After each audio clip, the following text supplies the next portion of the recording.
Sudah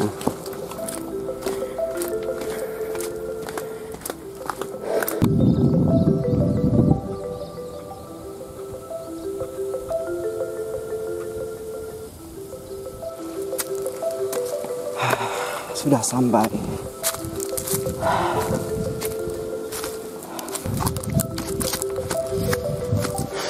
Ini karena di rumah sedang ada pekerjaan, agak ramai, kita sekarang di kebun.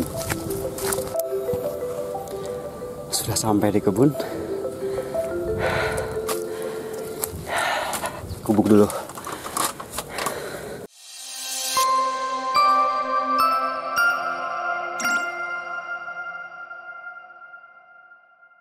Jadi sekarang kita akan belajar mengerjakan soal ya, latihan soal ya, kita bahas bersama-sama. Kita masih ke peluang. Kita masih di bagian peluang, yaitu khususnya permutasi dan kombinasi. Di video-video sebelumnya kita sudah belajar tentang permutasi ya, hampir selesai. Dan kita sekarang nanti akan tambahan ke kombinasi. Oke, apa sih bedanya permutasi sama kombinasi? Ada yang masih ingat? Ya, jadi kalau permutasi sebagaimana telah kita pelajari sebelumnya, yaitu banyaknya cara menyusun n unsur yang berbeda ya dalam urutan tertentu tanpa ada unsur-unsur yang diulang-ulang. Sedangkan kombinasi ya sama seperti permutasi, hanya saja tanpa mempertimbangkan urutannya. Kita akan simak dalam contoh-contoh sebagai berikut ya. Kalau ini panjang mungkin akan ada beberapa penggalan-penggalan. Yang pertama nih, misalkan kita punya ada 3 baju, kemudian ada 4 celana, dan ada 6 jam tangan. Wih, banyak banget jam tangannya nih.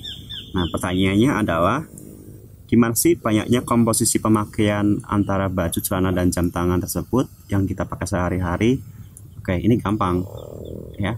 Menurut kaidah pencacahan tinggal dikalikan saja semuanya. Berarti 3 dikali 4 dikali 6, dan ketemunya adalah 72 ya.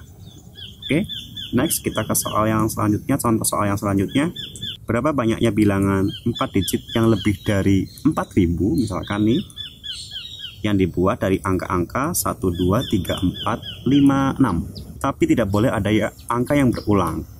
Baik, 4000, di atas 4000 berarti kan ada ribuan posisinya ya, ada ribuan, ada ratusan, kemudian ada puluhan, dan ada satuan. Di atas 4000 di antara 1, 2, 3, 4, 5, 6 berarti yang mungkin adalah depannya 4, 5, atau 6. Karena kalau 1, 2, 3 kan 1000, 2000, 3000 ya. Jadi ada 3 kemungkinan nih, catat ya, 3 kemungkinan. Nah, karena ada 1, 2, 3, 4, 5, 6, kemudian udah diambil 1, maka tinggal ada 5 kemungkinan lagi yang untuk posisi, untuk apa nih? Untuk ratusan ya. Ada 6, udah diambil 1, berarti tinggal 5 kemungkinan untuk posisi ratusan. Kemudian untuk posisi puluhan berarti tinggal 4 kemungkinan, dan posisi satuan tinggal 3 kemungkinan. Jadi totalnya adalah 3 dikali 5 dikali 4 dikali 3. Next, sebelum kita lanjut, kita mungkin harus tahu ciri-cirinya ya. Apa sih perbedaan permutasi dan kombinasi secara ciri-ciri? Oke, ada 2 ciri utama ya. Yang pertama adalah gini, kalau permutasi itu jika unsurnya dibalik itu akan bernilai berbeda, atau unsur dalam soal cerita tersebut memiliki status. Sedangkan kombinasi sebaliknya, urutannya akan dibolak-balik pun tidak akan mempengaruhi nilai hasilnya ya, atau tidak punya status. Oke, kita mulai contoh soal selanjutnya. Begini, misalkan di kelas itu ada 40 siswa nih ya, ada 40 siswa. Nah, dari 40 siswa ini akan dibentuk atau dipilih 3 orang saja ya untuk posisi ketua kelas, bendahara, sama sekretaris. Nah, kan antara ketua, bendahara, sama sekretaris itu memiliki status nih. Jadi kalau si A jadi ketua, tidak mungkin dia bisa menjadi bendahara atau sekretaris, dan sebaliknya ya. Berarti di sini kita gunakan permutasi. Masih ingat rumusan permutasi yang sebelumnya ya? Oke, jadi 40 diambil 3 berarti 40 permutasi 3, atau 40 faktorial dibagi 40 min 3 faktorial, atau 40 faktorial dibagi 37 faktorial. Ketemunya adalah 40 dikali 39 dikali 38. Sekarang contoh lainnya nih, misalkan gini, kita kan di Indonesia ada 34 provinsi. Nah, masing-masing memiliki satu orang finalis. Kemudian mereka akan bertanding level nasional dan hanya akan diambil 3 saja ya, peringkat 1, peringkat 2, peringkat 3. Ini juga merupakan permutasi karena kalau sudah menjadi peringkat 1 tidak mungkin menjadi peringkat 2 ya. Itu statusnya berbeda. Berarti dari 34 peserta akan diambil 3 saja. Artinya apa? 34 faktorial dibagi 34 min 3 faktorial atau 34 faktorial dibagi 31 faktorial. Hasilnya berarti apa? 34 dikali 33 dikali 32. Oke, paham ya? Nah, sekarang kita beralih ke permutasi.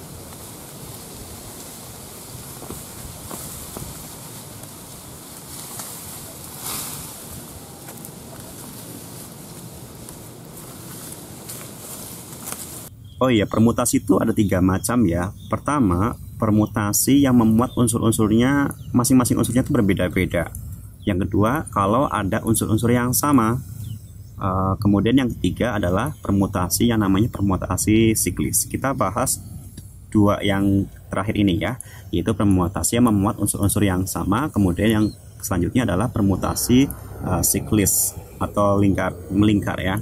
Oke, kita bahas ke yang bagian permutasi yang memuat unsur yang sama dulu. Contohnya gini, berapa banyak susunan yang berbeda dari huruf-huruf malam ya, M-A-L-A-M. Perhatikan, M-A-L-A-M berarti M-nya ada 2, A-nya ada 2. Total hurufnya ada 5. Ini namanya permutasi yang memuat unsur-unsur yang sama ya. A-nya ada 2, M-nya ada 2. Namun L-nya ada 1. Lah caranya gimana? Caranya adalah tinggal, karena ini ada totalnya ada 5, berarti 5 faktorial dibagi 2 faktorial dari A dikali 2 faktorial dari M dan dikali 1 faktorial dari L. Tadi ketemunya 5 faktorial dibagi 2 faktorial dibagi 2 faktorial dibagi 1 faktorial ya. Ketemunya adalah 30. Oke, bagus. Next. Oke, sekarang kita mencoba menganalisis contoh soal permutasi siklis. Contohnya gini, ada meja bundar ya, ada meja bundar. Di situ ada 6 siswa nih, 6 siswa yang sedang mengadakan rapat. Pertanyaannya adalah, dari 6 peserta rapat akan menempati kursi pada meja bundar, tentukan banyaknya susunan posisi duduknya kayak gitu ya. Karena melingkar dan ini siklis, dari ujung ke ujung lagi, ketemu lagi.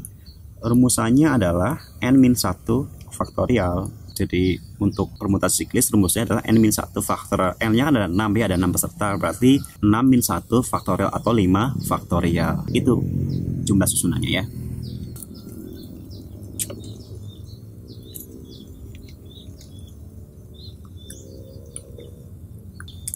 Oke, sekarang kita ke kombinasi ya. Kombinasi itu urutannya bolak-balik pun nggak masalah, yaitu ciri-cirinya seperti itu. Contohnya gini, di Indonesia, sekali lagi di Indonesia punya 34 provinsi. Katakanlah akan ada 2 atau 3 perwakilan lah ya, 3 perwakilan yang nantinya mewakili Indonesia di ajang internasional. Dari 34 provinsi mau diambil 3 saja ya untuk mewakili Indonesia di ajang internasional. Pertanyaannya, ada berapa macam nih kombinasinya atau cara pemilihannya seperti itu. Oleh karena di sini tidak ada status, yaitu ketua sekretaris bendahara misalkan, atau posisi peringkat 1, 2, 3 misalkan. Jadi dari provinsi manapun nggak masalah, yang penting ada 3 yang mewakili Indonesia dari 34 provinsi ini, maka ini namanya kombinasi. Nah, rumusannya adalah N faktorial dibagi N min X faktorial dikalikan X faktorial. X-nya adalah yang 3-nya tadi, N-nya adalah yang 34. Oke, berarti 34 kombinasi 3 berarti 34 faktorial dibagi 3 faktorial dikalikan 34 min 3 ya, 31 faktorial. Itu jumlah kemungkinannya ya.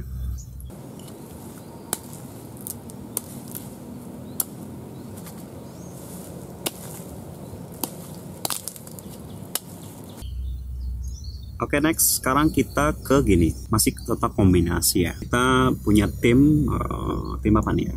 tim futsal ya. Tim futsal berapa orang? 5 orang kan ya. Oke, ada tim futsal nih. Tim futsal itu total orangnya itu ada 9 orang. Oleh karena yang boleh main hanya 5 orang, dan itu boleh siapa saja ya, nggak harus ketua, sekretaris bendahara seperti itu. Nah ini berarti kombinasi nih. Pertanyaannya adalah berapa banyak cara si pelatih ini membuat variasi kepada pemain-pemainnya ya, pemain futsal ini. Dari 9 diambil 5 saja setiap satu kali main ya, dalam satu permainan. Nah ini kombinasi berarti gimana? 9 faktorial dibagi 9 min 5 ya, 9 min 5 faktorial atau 4 faktorial dikalikan lagi 5 faktorial. Oke, saya ulangi, 9 faktorial dibagi 5 faktorial dibagi lagi 4 faktorial. Itu cara atau jumlah variasi susunan pemain futsal yang ada 5 pemain dari 9 pemain yang ada. Oke, terima kasih sudah menyimak ini. Mohon maaf karena kendala teknis, jadi kita belajarnya di kebun seperti ini ya. Sampai jumpa lagi di soal-soal selanjutnya.